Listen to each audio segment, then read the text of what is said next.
Hello everybody, welcome to Season 1, Episode 1 of Space Engineers. Today we're going to be doing a walkthrough of the base I have so far that I started, and showing a little bit of the progression of what it took to get here.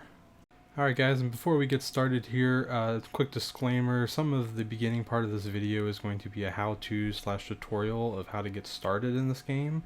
I think new players get a little overwhelmed, and I know I definitely was when I started, so I am trying to explain things to get people up to speed quickly when they start playing the game, and hopefully this serves as a good resource.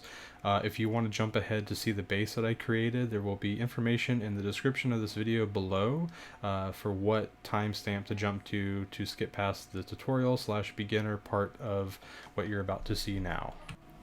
Okay, here we are on the respawn screen. So this will show you a list of available respawn places after you choose your faction. We go ahead and choose Space Pod, and this is the beginner ship you get if you're starting in space.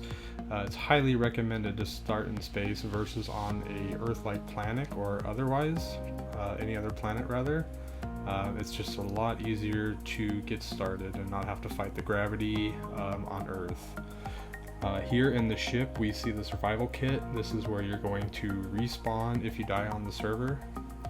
We have two doors here, which is kind of like a sally port, so we're going to go ahead and keep those closed so we don't lose the oxygen that's being pushed into the cabin. There in the back of the ship there is a cargo container. This is the oxygen tank, which is being filled by this O2 generator right here. And in between is the hydrogen engine, which is producing hydrogen for power for the ship. So in the back here we've got our storage container.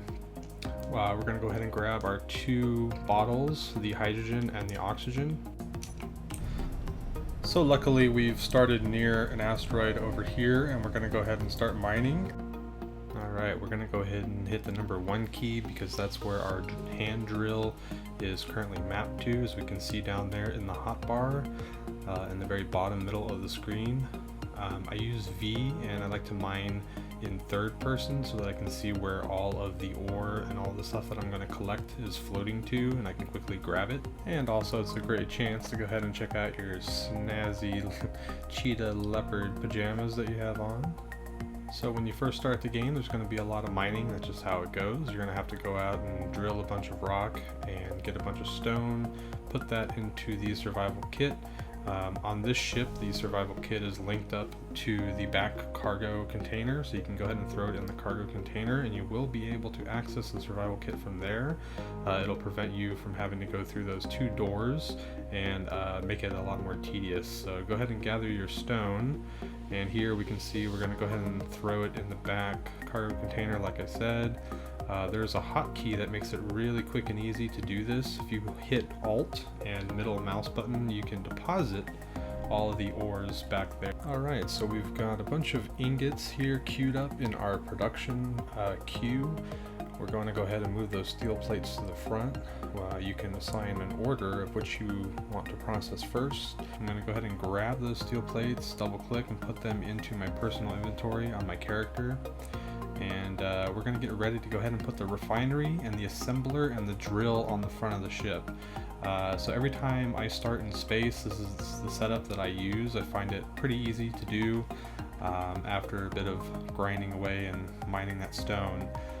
So here is the refinery. We're putting it right here on the front of the ship with that yellow port facing out.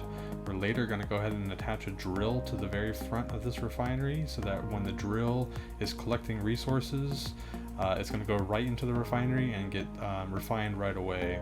Another super handy tip here is if we have our welder out and we right click on what we want to build, it's going to add it to our build planner. So now anytime we go to our storage container that's set up to hold all of our items, if we just hit middle mouse button, it'll actually give us all of the items that possibly can. Of course, our personal storage having size limitations. Okay, here we are finishing up the refinery, and in the bottom right there you'll see the progress is filling up, and then bam, we eventually hit that functional level. So the refinery finishes and we're able to use it. We could add more steel plates to it to get it to 100%, but it is currently usable. And now we're going to go ahead and get the items to put the drill on the front. Okay, so we're going to hit G on the keyboard, open up that toolbar config, and we're going to look for drill. We're going to type drill at the top, and when we double click it adds it to our hotbar there at the bottom, so now it's in number 3.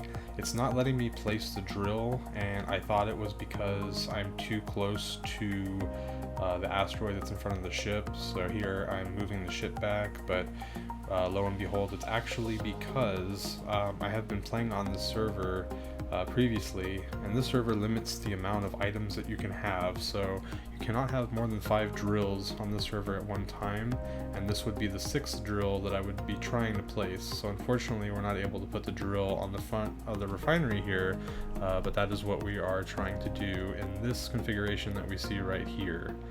So we're making sure that that back square is touching the square or port on the front of the refinery, and that's going to go ahead and allow everything that drill mines to get automatically put into the refinery, and then it's going to get processed. Okay, so we're just going to go ahead and pretend that we have a drill on the front. We're going to hit G and open up that toolbar config again as well, and then we're going to place a assembler, a basic assembler right here, right next to the refinery. So if you want, you can go out and mine more resources. You can make a conveyor system that will take things from the refinery and put it into the assembler automatically. However, when I start, I just manually take everything from the refinery and put it into the assembler. It's up to you how you want to play, but once this assembler is done and the drill is on the front of the refinery, we'll be able to gather a lot more items much more quickly. Okay, and here's what it would look like if we were able to place that drill. So let's just pretend that drill is there, and this is the final configuration of what I do when I start. So this works out pretty well. I suppose one small optimization that may make a little bit more sense is putting the front face of that assembler on the back on this side of the refinery, so that you can quickly just go from refinery to assembler without having to go around the assembler to get to the front. Or like I said earlier, you could just make that conveyor junction and set it up all automatically. Alright guys, the last part here is we're going to go ahead and get that grinder out, and we're going to grind down the ship for resources. The way this server is set up is the starter ship will actually despawn when you leave the server, or if you spawn in something else like a survival kit or elsewhere. So at this point, I basically flew around looking for cobalt. That was the next thing that I needed. I was getting so much ore and so much stone and everything from mining with the drill on the front of the ship, and I wasn't able to process it quick enough. And you need cobalt in order to make the better refinery, which is just called refinery. What's on the front of the ship right now is a basic refinery, and it's not going to process nearly as fast as the giant refinery. So I basically threw an ore detector on the top of this ship. I went around, I searched for cobalt, and I had finally found it. I was able to make my good refinery, and at that point I had so many resources that I started making the base that we saw at the beginning of the video. Okay, so now that I've made an absolute mess of this ship, let's go back to the base and check out what I have done so far.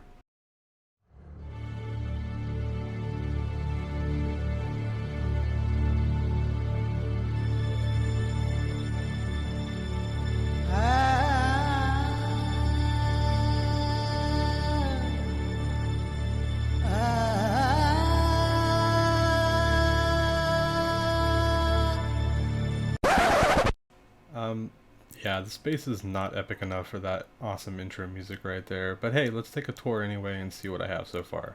Okay, so this is basically the setup here. I've got on the far right side there a large storage container to hold all my items. On the very top I have an assembler with 2 speed modules. The big chunk of stuff in the middle is a refinery with 4 speed modules. A bunch of batteries being powered by a solar panel system on a rotor. And that's about it with the normal survival kit and what you would expect. And what we're looking at here is a walkway down to the lower level where there will be a entry door if you're walking on foot. Below is kind of like the storage, refinery, kind of the get stuff done area. So over here I was hoping to make this kind of like a little landing spot for ships that could come in through this hole in the asteroid and land on the connector that we see right here. That was kind of my thought. Also over there where I have all the other stuff, I was thinking maybe that could also be another landing spot, so there could be two places for ships to land. The connector that's in the floor has a sorter below it, so it will pull everything out of the ships and it will deposit it into the giant storage containers that we have here underneath. There is a conveyor tube right here going across to the refineries and the reactor that I have. To my right back there is the oxygen tank system and an O2 filler with a bunch of batteries. On my left over there, there's the assembler. There's going to be speed and yield modules on the refineries and the assemblers. Over here, I was thinking this could kind of be in this back corner area, maybe where there's an above ground kind of base, like maybe a personnel area where we could have armories and health stations and stuff like that. Alright everybody, thank you so much for watching Season 1, Episode 1 of Space Engineers. Please like and subscribe, and let me know in the comments below what you think about the base and the ideas that I have for it. Let me know what you think. I would love to hear it. Also, please let me know if any of what I said earlier as far as the tutorial type stuff helped any of you, and if you guys are up and running now, I'd love to know. Anyways, thank you guys so much for watching, and I'll catch you next time. Take it easy.